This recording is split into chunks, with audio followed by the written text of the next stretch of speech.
Bomba gibi bir konuyla birlikteyiz arkadaşlar. Reading Exercise and Sports.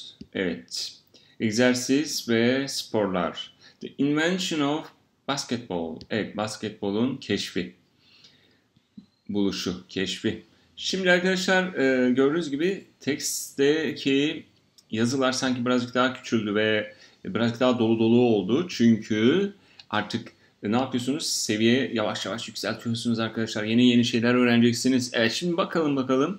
Bunun bir orijinal bir metninden dinleyelim hep beraber. Akabinde de ne yapalım? Çeviri ve kelimelerimize çok dikkatli bir şekilde dinleyip notlar alalım. Millions of people love the sport of basketball in the United States and around the world, but few people stop to think about who invented it, why, where, and when. James Naismith invented the game. He was born in 1861 in Ontario, Canada, and he loved to play sports in school. After he grew up, he became a sports education teacher before he moved to the state of Massachusetts in the US. He invented basketball for two reasons. First, he wanted his students to have an indoor activity they could play during the winter months when it was too cold to play outside. Second, he believed that basketball was safer than football. The very first game of basketball was played on December 21st, 1891, when James asked his college class to play a new kind of game that he invented. Some of his students weren't very excited about this strange new sport, but they played anyway. After the game, someone suggested that the new game should be called the Naismith game, but James Naismith decided to call it basketball, which later became basketball. There were some differences between the first games and the games we watch today. For example, there are now fewer players on a team, 5 instead of 9. Also, the first games were played with soccer balls. The first real basketball was only invented several years later. Basketball later became an international sport as it became popular in Europe after the First World War, and then in China, India, Japan, and many other countries. Yes, thank you very much. Thank you very much. Millions of people love the sport of basketball in the United States and around the world. Evet arkadaşlar, milyonlarca insan love the sport of basketball. Basketbol sporunu sever. Basketbol sporunu. The sport of basketball. Basketbol sporunu sever. Nerede? United States, Birleşmiş Milletler'de, yani Amerika Birleşik Devletleri'nde ve around the world, dünyanın genelinde, yani dünyanın etrafında. Dünya etrafında deriz yani. But few people, fakat birkaç insan stop to think about who invented it. Onu kimin keşfettiğiyle alakalı durup ne yapar? Düşünür. Bakın sadece kaç insan düşünürüz arkadaşlar? Sadece az bir insan yani. Burada few people az demek arkadaşlar, tamam mı? Az, yani gerçekten de az. A few olsaydı o birazcık daha iyimser olurdu ama few people olduğu için arkadaşlar o gerçekten de az insan oldu. A few olsaydı bir tık da birkaç insanların birazı düşünür. Ama few dediğinde sadece e'siz, hani a few değil de few dediğinde gerçekten de az insan, yani durup şöyle bir düşünürmüş yani kim icat etti diye. Aynı zamanda few ve a few arkadaşlar sadece çoğulları ifade eder. Why? Neden? Where? Nerede? And when? Ne zaman? James Naismith invented the game. Evet, bu eleman ne yapmış? Bu oyunu icat etmiş. He was born in 1861 in Ontario. Evet arkadaşlar, 1861 yılında Kanada'nın Ontario vilayetinde dünyaya doğmuş. And he loved to play sports in school. O okullarda spor yapmayı sevmiş. After he grew up, yetiştikten sonra He became sports education teacher. He became olmak, meydana gelmek. Became ne oldu? Doktor oldu, o oldu, bu oldu. He became sports education teacher. O spor eğitim öğretmeni olmuş.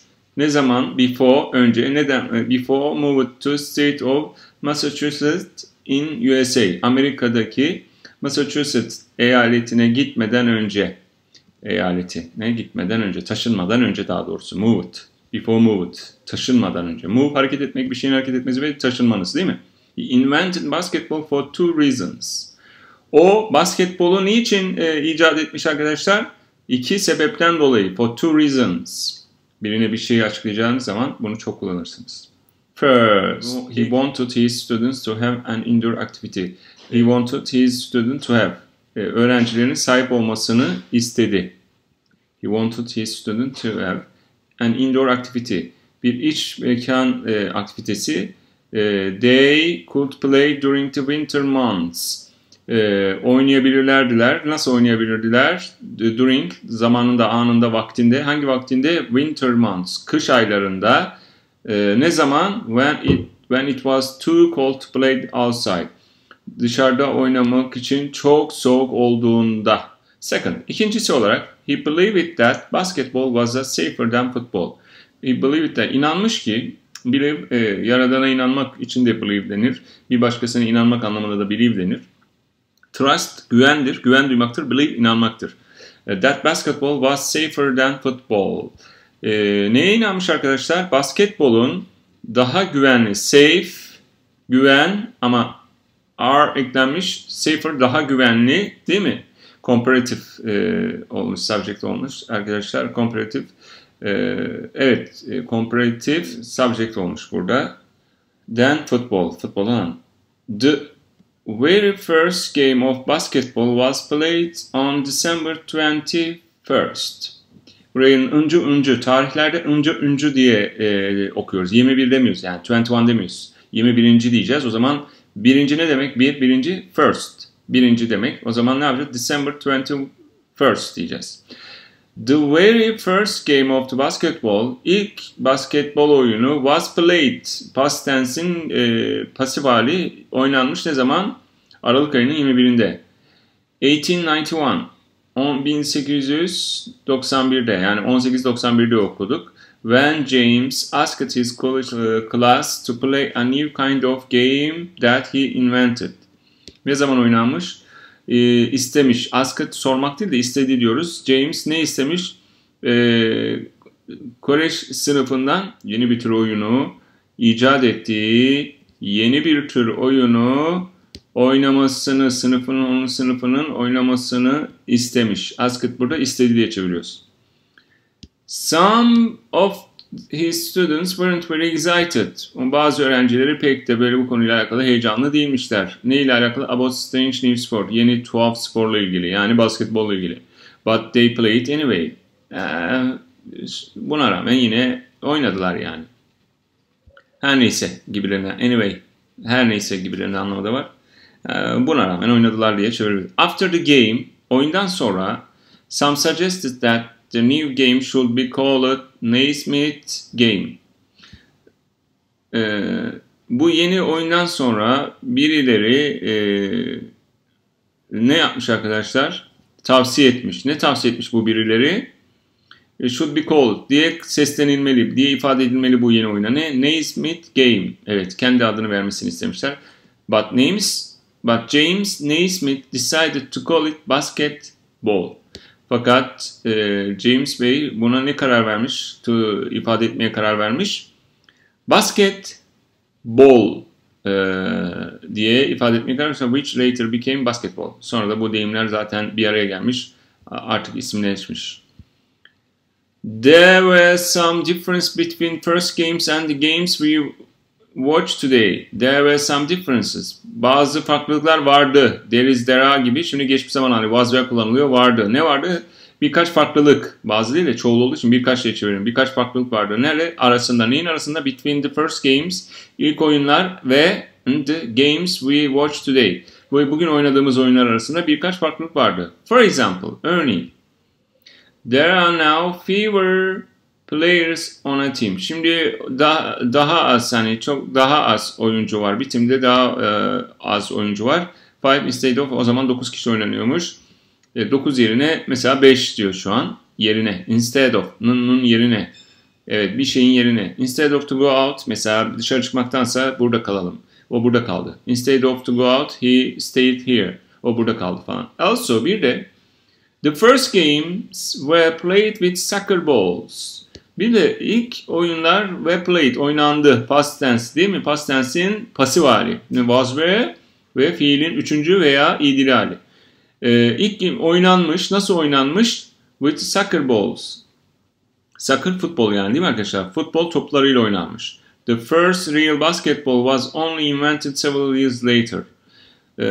Gerçek ilk basketbol oyunu only invented, yani hemen akabinde birkaç yıl sonra hemen ne yapmış? Keşfedilmiş.